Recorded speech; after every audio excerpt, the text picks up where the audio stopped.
All right. Hello, all. Welcome to mini lecture 2.1. I'm trying something a bit different, which is why you can see me in front of the slides. So we'll see how this works. I'm going to be moving around so that you can actually see the things on the slides. I didn't think this through, but let's give it a go. So today in mini lecture 2.1, we are going to dive into the intricacies of the family firm, what they are, their defining characteristics, and what role they play in society. We will also look at their unique challenges, examine their strengths, and what they can teach us about wider business operations and sustainability through the ways in which they are able to overcome these challenges. So, at the heart of the family firm lies a rich tapestry of traditions, values, shared history, and meaning. Family firms are organizations where professional pursuits interweave with personal relationships, which I think we can all understand can create a dynamic with the potential for amazing rewards, but also pose serious challenges. Now, family firms form the backbone of economies around the world. I'm going to begin my movements again. Now, family firms form the backbone of economies around the world, and they make up a very substantial portion of the business community. We can identify the family firm as one where the controlling shareholders are family members and thus have the highest percentage of voting rights. Family firms are also passed down through family generations, and they are bounded by family values. Now, as an example, Ford Motor Company has been historically associated with the Ford family. It was founded by Henry Ford in 1903, and the Ford family played a crucial role in its operations historically. However, in 1956, Ford went public and took a significant step away from being a traditional family firm. Now, as a publicly traded company, Ford's ownership was spread among multiple investors. Now, while the Ford family does maintain a presence within the company, and there are family members serving on the board of directors, the Ford company has a very diversified ownership structure and is thus no longer a traditional family firm in the sense that we are discussing today. So, in contrast to non-family firms, family firms embed values that go beyond traditional economic goals, and they emphasize what we call socio-emotional wealth. Now, socio-emotional wealth refers to things such as family control, emotional attachment, and strengthening of social ties within the family, but also between the family and the environment where the venture operates. And it's this emphasis on beyond economic values that allows the firm to be more resilient to external shocks. And recall, and for those of you who don't know, an external shock refers to some unexpected event or some circumstance that originates from outside of the venture, excuse me, and has the potential for significant impact. As an example, economic recessions are external shocks. COVID-19 was an external shock, and so are the supply chain challenges currently being caused by the conflict in Ukraine.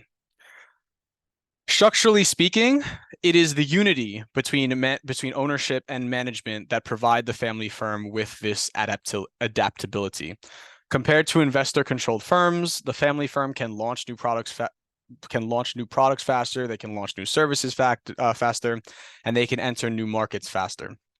For example, when Ford became a publicly traded company, their ownership structure became spread among multiple different institutional investors, various mutual funds, and various individual shareholders. Now, recall the characteristics of the international new venture and how we spoke about the importance of their structures of governance to their innovative capacity. Bearing in mind that it's important to just take a moment here and reflect on the variations of innovation.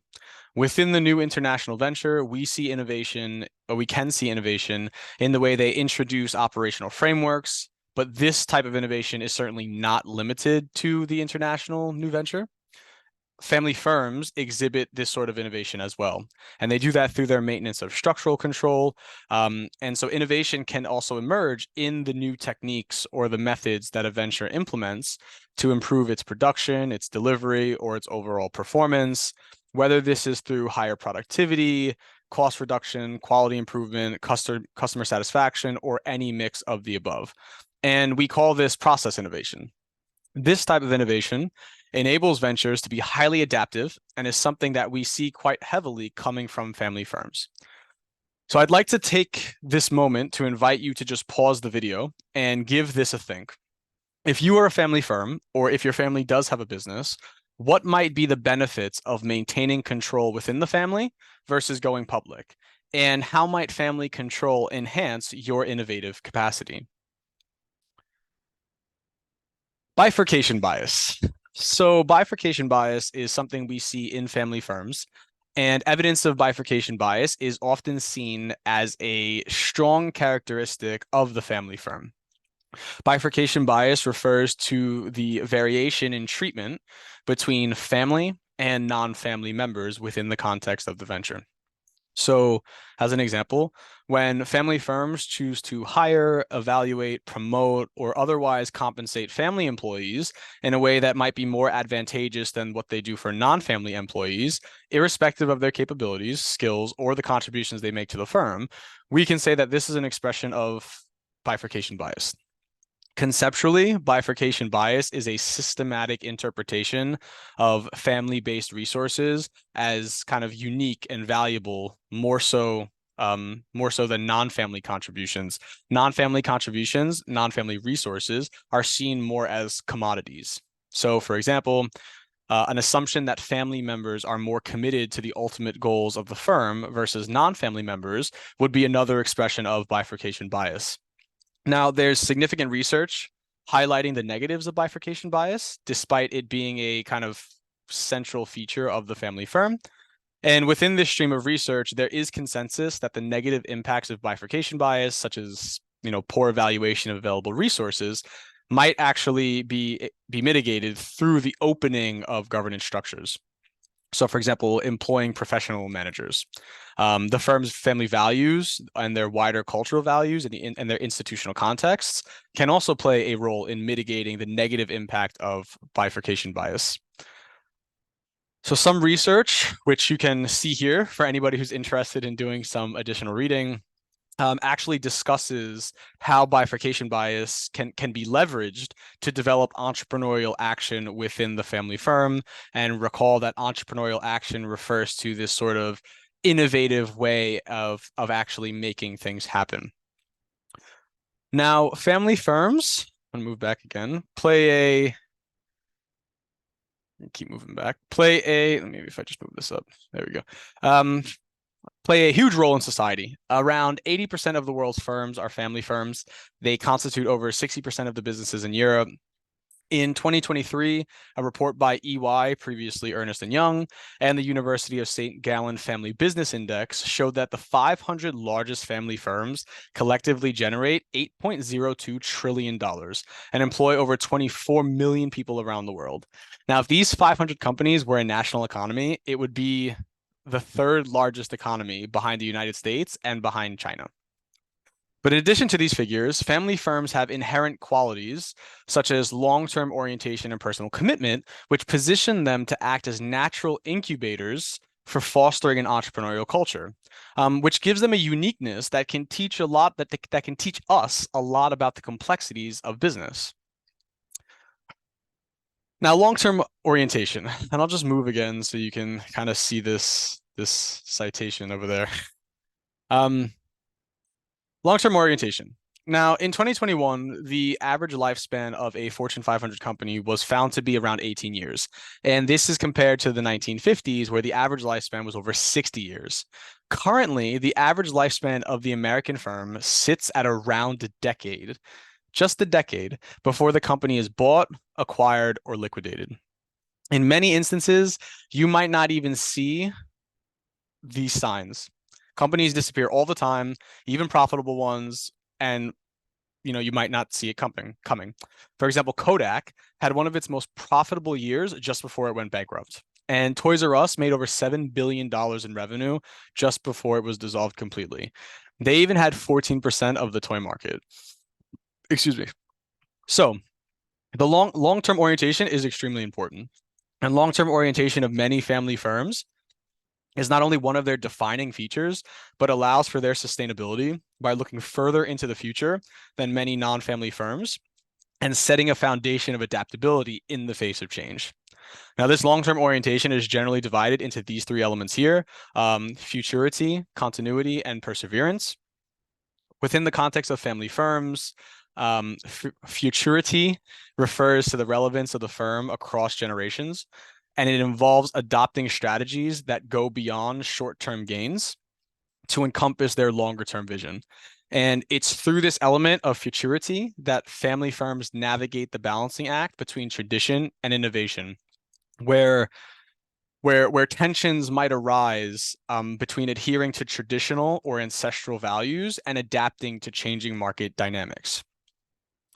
Now, continuity refers to perpetuating the business across generations, and this sounds quite similar to futurity, but here in the continuity aspect, the emphasis is on preserving intangible elements such as values, culture, and social identity, in addition to economic assets. So here, it's really about harmonizing aspirations of different generations and managing potential conflicts between family roles and responsibility within the business. Structures of governance and plans for international succession, they fall within this element of continuity. Now, perseverance refers to the tenacity and the resilience necessary to adapt to the various circumstances without compromising the family values which underpin the firm. Remember before when I said that the family firm is a very rich tapestry of family dynamics, shared history, and shared values, coupled with business decisions. This can create a lot of tension. This can create a lot of difficult decisions, and perseverance is necessary to enable the family firm to make value-added decisions over time against the backdrop of these very, very complex dynamics. So, as I mentioned, values play a vital role in the family firm.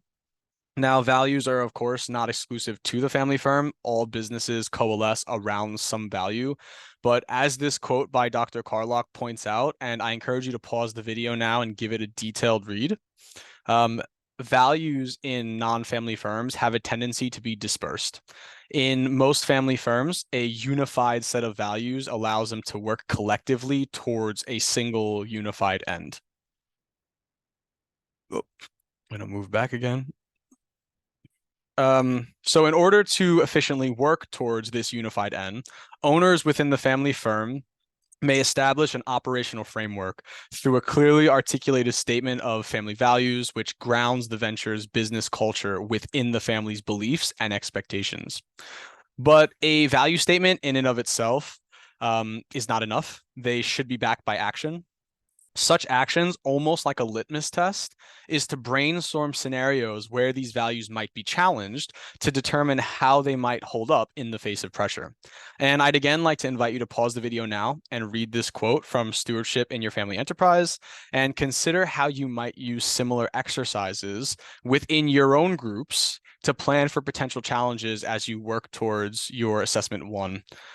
Now, here are some of the challenges and strengths of the family firm, which we went through before, but it's a bit more concise here. As an example, bifurcation bias can lead to being inward looking, and succession and transition issues may arise when insufficient thought is given to things like continuity. Now, the 3 circles model can help navigate and therefore manage the complexities of the business and family conflicts that might arise in the family firm.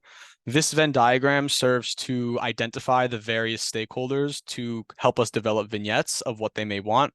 You'll hear me kind of mention this as we continue with the as we go further along in the module, in the course, and all these mini lectures and the live lectures. And you'll also probably hear your tutors say the same thing during tutorials. Having vignettes are quite important. And the reason is because having an idea of the various stakeholders that you will be engaging with allows you to better strategize for the future. And developing vignettes of various stakeholders or various people you'll be engaging with gives you a stronger and more detailed understanding and comprehension of how they might react to whatever you're doing, how you then can react in order to become more adaptable, and how that can in the end make you become a bit more lean. As I said, ultimately, this will help you better strategize for the future. Now, I won't go through all of these vignettes please feel free to pause the video and read through them. As I've said before, you also will have access to these slides, so you can refer to them via Moodle. But as an example, vignette number 7 represents those individuals who are simultaneously owners, employees, and family members. It's often, but of course not always, these individuals who play instrumental roles in the grounding of values within the firm. Now, with this model, we can better determine the type of agency problems that may arise due to various conflicts. For example, we can surmise that vignette 1, the external investors, probably have a stronger inclination to pursue shorter-term economic gains compared to vignette 6, who are family members who work in the business without owning shares, and we might reasonably assume that they would lean towards longer-term value-based goals.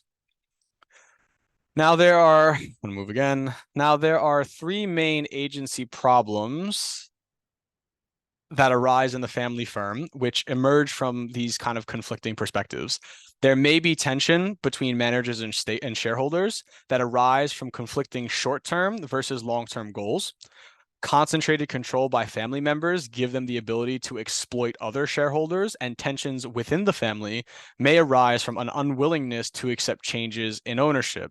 Like in this example, just kind of right here, of the Reinhardt family. Again, please pause the video now and just give this bit right here a read.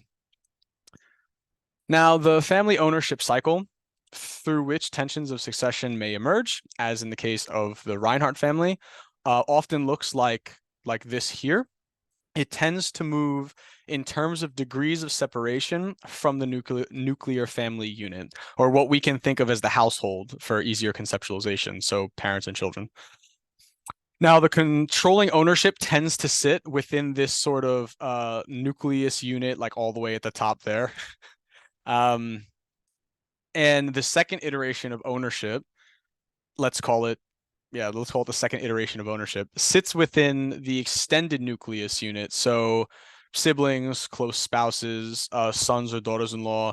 And the third iteration lays in what we can call this kind of cousin consortium, where the familial makeup is more towards extended family, like nieces, nephews, and cousins. And this diagram, which you can see above me, illustrates how this family nexus kind of stretches through generational ownership. So that's it for mini lecture 2.1. Thank you for listening, and please be sure to watch mini lecture 2.2, where we will discuss the internationalization strategies of family firms, and we will begin to start looking at some cases. So thank you, and just, be sure to watch mini lecture 2.2. Bye-bye.